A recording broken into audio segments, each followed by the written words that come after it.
Nous te rendons grâce, Dieu des cieux, le Créateur de toutes choses. Nous te disons merci pour ce moment que tu permets et nous reconnaissons en ce lieu ta seigneurie, ta majesté, ta suprématie.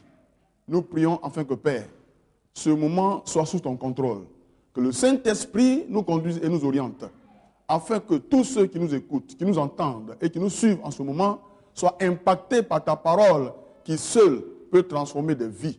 Sois loué, Seigneur, parce que toute la place t'est maintenant cédée au nom de Jésus-Christ. Amen. Bien-aimés frères et sœurs en Christ, chers frères, chères sœurs, tous ceux qui suivent en ce moment Béni TV, nous sommes, je le rappelle encore, à l'émission Un message pour toi. Et je voudrais profiter de ce moment pour dire merci à Béni TV pour cette opportunité que cette télévision nous offre d'être en ce lieu pour proclamer la parole de Dieu, pour annoncer l'évangile, afin que des âmes soient restaurées, que des âmes soient gagnées à Christ. Que la paix de Dieu soit votre partage et que la grâce de Dieu soit sur vous. Merci donc d'être fidèles à ce moment merveilleux. Aujourd'hui, je vous invite à partager avec moi « Dieu tient ses promesses ». Qu'est-ce qu'une promesse? Ce qu'il faut savoir déjà, c'est que la promesse, c'est une parole qui est projetée dans l'avenir. Et donc, elle peut se réaliser comme elle peut ne pas se réaliser. C'est pour cela d'ailleurs qu'on parle de fausses promesses. Quand la promesse n'est pas tenue, et on dirait donc que la personne qui a fait la promesse n'a pas été crédible. Donc, les hommes font des promesses. Plusieurs ont eu des promesses d'argent. Et dans le domaine même du mariage, il y a eu beaucoup de promesses. Il y a des femmes à qui on a promis le mariage qui, aujourd'hui, ne le sont pas. Il y a aussi des hommes, des amis, des frères, des sœurs, à qui on a promis de l'argent, mais qui, vers la fin, n'ont pas pu avoir cet argent et qui ont finalement obtenu déception sur déception. Plusieurs sont devenus tristes parce que les promesses n'ont pas été tenues. Et il y en a même, parce que les promesses ne sont pas tenues, sont découragés et dans les églises, ils peuvent même prendre la décision de quitter l'église parce qu'on lui a fait une promesse qui n'a pas été tenue. Bien-aimés, je vais vous parler cet après-midi des promesses de Dieu. Je disais que Dieu tient ses promesses. Toi qui m'écoutes, toi qui me regardes, il faut le savoir. Dieu tient ses promesses. La Bible déclare qu'il n'est pas un homme pour mentir. Quand Dieu a dit quelque chose, il accomplit toujours. Mais il ne faut pas donc le confondre avec les hommes qui parlent beaucoup et réalisent peu ou ne réalisent même pas ce qu'ils disent. Bien-aimés, plusieurs ont déjà eu peut-être l'impression de dire que Dieu ne tient pas ses promesses. Parce que certainement que à un moment donné de leur vie, ils ont compté sur Dieu et ils trouvent que ça tarde à venir. C'est-à-dire que la promesse tarde à se réaliser. Il y a certains qui sont venus à l'église et ils comptaient sur Dieu pour voyager. Ils comptaient sur Dieu pour se marier. Ils comptaient sur Dieu pour avoir du travail. Ils comptaient sur Dieu pour avoir de l'argent, pour s'enrichir. Et jusque-là, ce qu'ils ont entendu concernant leur vie n'arrive pas à l'accomplissement. Et ils commencent à se décourager, à rétrograder même et à repousser chemin pour s'adonner encore aux fétiches, aux marabouts et à tous ceux qui peuvent leur procurer le bien matériel sur cette terre. Mais laissez-moi vous dire que le Dieu créateur, le maître de l'univers, tient toujours ses promesses. C'est pourquoi, sans plus tarder, nous allons voir l'exemple d'Abraham dans la Bible. Alors, prenons pour cela Genèse chapitre 12, du verset 1 au verset 4, que je vais lire. L'Éternel dit à Abraham, va-t'en de ton pays, de ta patrie et de la maison de ton père, dans le pays que je te montrerai. Je ferai de toi une grande nation et je te bénirai. Je rendrai ton nom grand et tu seras une source de bénédiction. Je bénirai ceux qui te béniront et je maudirai ceux qui te maudiront. Et toutes les familles de la terre seront bénies en toi. Abraham partit comme l'Éternel le lui avait dit, et Lot partit avec lui. Abraham était âgé de 115 ans lorsqu'il sortit de Charan. Voici donc un homme qui a reçu l'appel de Dieu, qui a répondu à l'appel de Dieu, à qui Dieu fait une promesse. Il dit, va-t'en de ta patrie. Et la promesse c'est quoi de façon claire? Il dit, je ferai de toi une grande nation. Voici ce que Dieu va promettre à Abraham. Je ferai de toi une grande nation. Et je te bénirai. Je rendrai ton nom grand. Et tu seras une source de bénédiction. C'est-à-dire, non seulement Abraham lui-même sera béni, mais par lui, plusieurs seront également bénis. C'est ça la source de bénédiction. C'est-à-dire que toi-même tu es béni, mais tu es aussi un canal de bénédiction pour les autres. Voici la promesse que Dieu va faire à Abraham. Il a dit que ceux qui vont te bénir, moi Dieu, je les bénirai. Mais ceux qui vont te maudire, je les maudirai aussi. Et en ce moment, Abraham avait 75 ans. Quand Dieu lui faisait cette promesse, au verset 4. Il dit, Abraham était âgé de 75 ans lorsqu'il sortit de Charan. Donc Abraham était âgé de 75 ans. Mais entre-temps, qu'est-ce qui s'est passé? Bien-aimé. Il dit, au cours de cette période, Abraham va se poser les questions. Dieu dit, il va faire de lui une grande nation. Il dit, il va rendre son nom grand. Mais faire de lui une grande nation, ça veut dire qu'Abraham va avoir une descendance. Il va avoir des enfants qui vont aussi alors tous se multiplier. Et pourtant, Abraham n'avait pas d'enfants. Et il va donc interroger Dieu. Voyons cela dans le livre de Genèse chapitre 15, le verset 2. Genèse chapitre 15, le verset 2,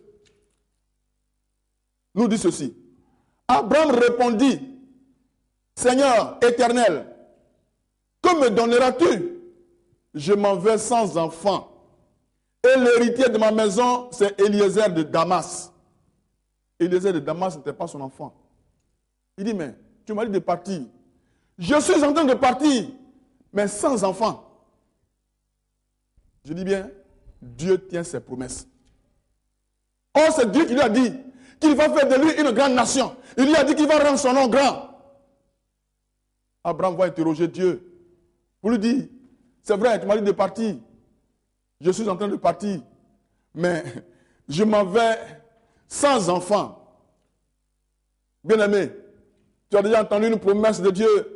Tu as déjà entendu une promesse dans ta vie et tu te poses des questions.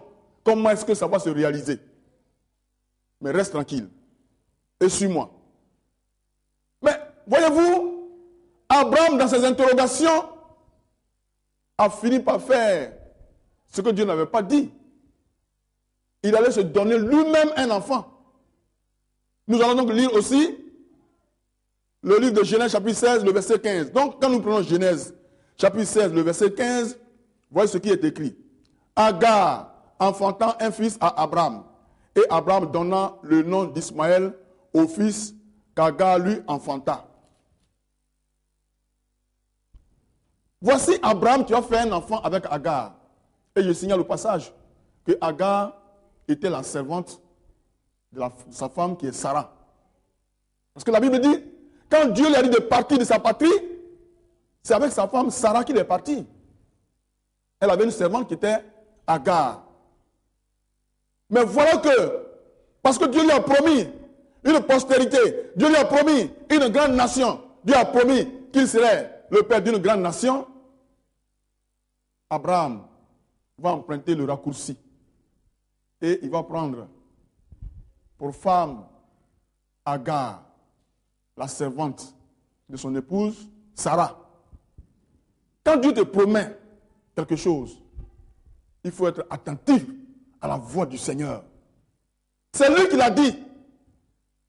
Mais il n'a pas dit de te compromettre en pratiquant le péché. Il est allé prendre Agar. Et lui-même, il s'est donné un fils. Et alors, qu'est-ce que Dieu va lui dire? Dans le livre, du même livre, Genèse, le verset 1 à 2, que nous allons lire. Lorsqu'Abraham fut âgé de 99 ans, l'Éternel apparut à Abraham et lui dit, je suis le Dieu Tout-Puissant. Alléluia. Marche devant ma face et sois intègre. Au verset 2, j'établirai mon alliance entre moi et toi et je te multiplierai à l'extrême. Bien-aimé, voici Dieu qui fait une promesse à Abraham. Il lui dit, je vais faire de toi une grande nation. Je vais rendre ton nom grand. Je vais bénir tous ceux qui vont te bénir. Et je maudirai tous ceux qui te maudiront. Une grande promesse a été faite à Abraham. Et c'est le Dieu lui-même qui a fait cette promesse. Mais Abraham, en partant, s'est posé des questions, il s'est interrogé. Voyez-vous, il a demandé à Dieu pourquoi il n'avait pas d'enfant. Oui, je m'en vais, mais je m'en vais sans enfant. Et en cours de route, Abraham va faire un enfant qui n'est pas selon la volonté de Dieu. Bien-aimés, plusieurs parmi nous aujourd'hui, que ce soit dans le monde chrétien, que dans le monde d'aujourd'hui, bien-aimés, ils sont toujours pressés d'emprunter les raccourcis. Quand je prends le cas du mariage, une promesse a été faite. Dieu dit que l'homme quittera son père et sa mère et s'attachera à sa femme et les deux deviendront une seule chair.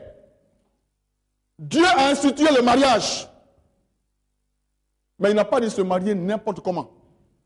Il n'a pas dit se marier à n'importe qui. Dieu veut qu'on se marie selon sa volonté. Dieu veut qu'on se marie selon le plan que lui-même il a établi. Dieu veut qu'on se marie selon sa promesse. Mais parce que nos jeunes filles d'aujourd'hui ou nos jeunes gens d'aujourd'hui sont pressés, soit disant qu'ils brûlent, alors ils vont emprunter des raccourcis et ils vont se marier selon leur propre volonté. Ils vont se marier selon leur propre volonté. Et vers la fin, les conséquences qui en découlent sont très grandes. Et ils pleurnichent, ils pleurent et ils souffrent. Pourquoi? Parce qu'ils n'ont pas été patients. Ils n'ont pas écouté la voix du Seigneur. Ils n'ont pas été intègres. Mais voici ce que Dieu va dire à Abraham. Quand Abraham a fait un enfant avec Agar, quand Abraham s'est donné lui-même un enfant qui n'était pas celui de la promesse, un enfant qui venait de la chair, un enfant qui était issu des pensées d'Abraham, de la volonté d'Abraham, un enfant qui ne venait pas de Dieu lui-même. Dieu va lui dire, Abraham, sois intègre. Abraham, garde la foi. Bien-aimé, toi qui me regardes, je te dis, Dieu t'a promis quelque chose, il tient ses promesses, mais il veut que tu gardes la foi, il veut que tu sois intègre dans l'attente de cette promesse. Pendant que tu attends l'accomplissement de la promesse de Dieu, tu ne dois pas te compromettre avec des pratiques païennes. Tu ne dois pas te compromettre avec ce monde pervers. Tu ne dois pas te compromettre avec tout ce qui n'est pas à la gloire de Dieu. Tu dois rester intègre. C'est très important. Plusieurs crient aujourd'hui, mais Dieu, pourquoi ma situation perdue? Pourquoi ma souffrance est-elle continuelle? Plusieurs se posent des questions. Mais est-ce que, en entendant la promesse de Dieu, tu as été intègre? Est-ce que tu es fidèle à la parole que Dieu a donnée? Il a parlé. Et la Bible déclare que lui-même Dieu, il veille sur sa parole pour l'accomplir. Jérémie chapitre 1 verset 12. Dieu veille sur sa parole pour l'accomplir. Dieu tient toujours ses promesses. Et ce qu'il nous demande, ce qu'il a demandé à Abraham, c'est de marcher dans ses voies, avec fidélité. Il dit,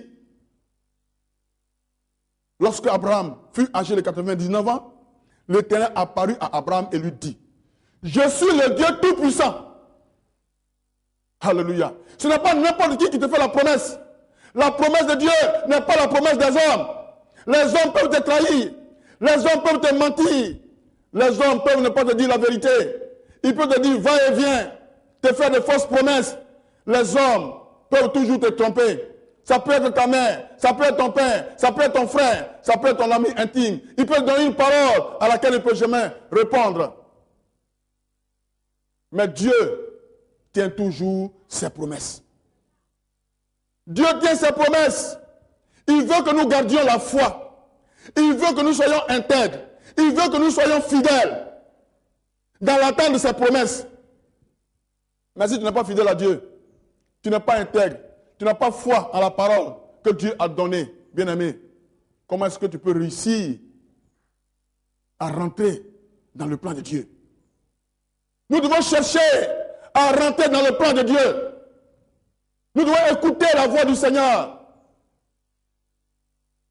Il a dit, je suis le Dieu Tout-Puissant. Quand il a dit à Abraham de rester intègre et de garder la foi, il lui a dit, je suis le Dieu Tout-Puissant, le Dieu qui est au-dessus de toutes choses, le Dieu suprême, le Créateur. C'est moi qui t'ai parlé. Et ce que j'ai dit, je vais toujours l'accomplir. Bien-aimé, le Dieu Tout-Puissant te parle. Le Créateur te parle. Ce qu'il a promis, il va toujours l'accomplir. Ce que sa bouche a dit, sa main va l'accomplir. Ce que sa bouche a dit, va toujours s'accomplir parce qu'il est le Tout-Puissant. Il dit, je suis le Dieu Tout-Puissant. Marche devant ma face et sois intègre. Tu dois marcher devant la face de Dieu et être intègre. Est-ce que tu as déjà fait cette expérience avec le Seigneur? Avant de dire que mon mari m'a laissé, avant de dire que j'étais marié et puis j'ai divorcé. Un mariage selon Dieu ne peut pas aller au divorce. Parce que dans le foyer, il peut toujours avoir des difficultés. Mais à un moment donné, Dieu qui est Dieu et qui a permis que ce mariage ait lieu, par son esprit d'amour, va toujours intervenir pour qu'il y ait réconciliation. Et que la paix règne dans ce foyer. Mais parce que les gens sont pressés d'emprunter leur propre chemin, d'emprunter les raccourcis, parce qu'ils ont soif, ils veulent qu'on dise, je suis dans un foyer, ou bien les sœurs, que moi aussi je suis marié. Ils ne veulent pas écouter aujourd'hui la voix du Seigneur. Les pasteurs, les serviteurs de Dieu se fatiguent. Ils les amènent à rentrer dans un processus, mais ils veulent toujours faire selon leur volonté. Et cette volonté permissive, à laquelle ils se donnent le droit, est toujours quelque chose qui déçoit. Bien-aimé, quand Dieu parle, il tient à ses promesses. Il a dit à Abraham qu'il va faire de lui une grande nation. Est-ce qu'il a fait ou non? C'est ce que nous allons voir dans Genèse 21, le verset 1 à 5. Dieu a dit à Abraham qu'il va faire de lui une grande nation. Il lui a dit qu'il va le bénir et qu'il va rendre son nom grand. Je dis, Dieu dit, il va rendre ton nom grand. Toi qui m'écoutes, toi qui me regardes, Dieu veut rendre ton nom grand. Toi qui me regardes, Dieu veut te donner des enfants. Toi qui penses que tu es stérile, Dieu dit que tu n'es plus stérile, que tu vas enfanter. Toi qui n'es pas encore marié et qui penses que c'est fini pour toi, Dieu dit, quel que soit l'âge que tu as, tu vas te marier. Parce que lui, Dieu, il a le dernier mot. Je dis, il tient ses promesses. Alors donc, prenons Genèse chapitre 21, le verset 1 à 5. Genèse 21, verset 1 à 5, nous dit ceci. L'Éternel se souvint de ce qu'il avait dit à Sarah. Et l'Éternel accomplit pour Sarah ce qu'il avait promis. Sarah devint enceinte et elle enfanta un fils à Abraham dans sa vieillesse, au temps fixé dont Dieu lui avait parlé. Abraham donna le nom d'Isaac au fils qui lui était né, que Sarah lui avait enfanté. Abraham circoncit son fils Isaac, âgé de 8 jours, comme Dieu le lui avait ordonné. Voici l'accomplissement de la promesse. Dieu avait promis à Abraham qu'il allait faire un enfant. Abraham, à un moment donné, a douté. Il a dit qu'il était déjà vieux, il était déjà avancé en âge, et il ne pensait même pas, il ne savait pas comment ça allait se passer. Mais voilà que Dieu va lui donner un enfant, dans un âge avancé, pendant qu'il avait 99 ans. Bien-aimé, je dis, quel que soit l'âge que tu as, quel que soit le temps que tu as passé dans cette situation, sache-le, ce que la bouche de Dieu a dit, il accomplit toujours. Il faut comprendre une chose. Dieu veille sur sa parole pour l'accomplir. Mais comment il veille sur sa parole? S'il faut que Dieu dégage des gens sur ton chemin, des gens qui sont pour toi des blocages, des gens qui sont pour toi des obstacles, tous ceux qui peuvent t'empêcher de rentrer dans les promesses de Dieu, s'il faut que Dieu les dégage pour que tu rentres dans ses promesses, il le fera. Quand nous lisons Ésaïe chapitre 43, à partir du verset 1, il dit qu'il donne même des hommes, parce que nous avons du prix à ses yeux, il donne des peuples à notre place. Dieu peut donner des hommes à ta place. Pourvu que la promesse qu'il a faite se réalise, il est capable d'accomplir toutes choses. Il est capable de faire toutes choses, tout ce qu'il faut pour que sa promesse s'accomplisse. Bien-aimé, le Seigneur tient ses promesses. Il ne se repent pas de ce qu'il a dit. Comprenons une chose. Il a fait pour Zacharie, le précurseur, celui qui devait annoncer Jésus-Christ de Nazareth. Il a dit à Zacharie que sa femme allait avoir un enfant. Lui aussi, il avait douté. Il a dit qu'il était déjà vieux et que sa femme était avancée en âge. Zacharie a eu Jean-Baptiste. Il a dit à Marie que par la vertu du Saint-Esprit, tu vas faire celui qui va demeurer, qui va sauver le monde entier. Marie aussi a dit, mais je n'ai point connu d'homme. Comment est-ce que ça va être possible? Marie a eu l'enfant qui devait sauver le monde entier. Jésus-Christ de Nazareth. Jésus-Christ de Nazareth, il est donc le Dieu qui avait été promis, qui allait être avec nous tous. Et la Bible déclare qu'il est avec nous tous les jours jusqu'à la fin du monde. Voici encore une promesse qui s'est accomplie. Bien-aimés, voici maintenant la promesse des promesses. Jésus-Christ de Nazareth, à chapitre 1, verset 11, nous dit qu'il va revenir de la même manière qu'il est parti. Jésus-Christ reviendra un jour afin que là où il est, nous aussi, nous y soyons. Est-ce que tu crois en cela? Dieu tient toujours ses promesses. C'est pourquoi je t'invite à être de ceux qui vont être enlevés pour être dans le royaume des cieux avec Jésus-Christ de Nazareth. Cette promesse que Jésus-Christ va revenir bientôt, elle est certaine. Car Habakkuk nous dit, si la promesse tarde, attends-la, car elle s'accomplira toujours. Il n'est plus question que tu pleures. Il n'est plus question que tu aies encore des soucis. Toi qui traverses des difficultés, sous le poids de la maladie, Dieu a quelque chose d'important pour toi. Il a déjà dit, il a déjà planifié. Tout ce qu'il faut simplement, c'est de rentrer dans son plan. C'est pourquoi, bien-aimés, je voudrais vous dire que la grâce de Dieu soit sur vous et que vous comptiez sur les promesses de Dieu et que vous sachiez que ces promesses se réalisent maintenant dans votre vie pour que votre joie soit grande. Mais en attendant, soyons intègres et gardons la foi. Que le Seigneur vous bénisse.